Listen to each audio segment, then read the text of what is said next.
என் பெயர் சானாட்சி. நான் திருக்குற்றால திருவஞ்சி பாடல் பாட வந்துள்ளேன். செங்கையில் வண்டு களேன் களேன் என்று செய்யமென்றாட, சங்கதம் என்று சிலம்பு புலம்புரு தண்டை கலந்தாட, பொங்கை கொடும் பகை வென்றனம் என்று குலைந்து குலைந்தாட, பைங்கொடி நங்கை வசந்த சுந்தரி பந்து பயின்றனவே, பொங்கு கணங்குடி மண்டிய கண்டை புரண்டு புரண்டாட,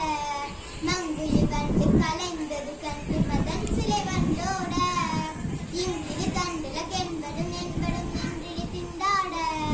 பங்கைய மங்கை வசந்த சமுந்தரி பந்து பயின்றனவே, சூடகம் முன்கை வார்களை கண்டில் தோல்வரை நின்றாட, பாடகம் முன்திரு பாதகும் அங்கொரு பாவனை கொண்டாட, நாடகம் ஆடிய தோல்வி மயில்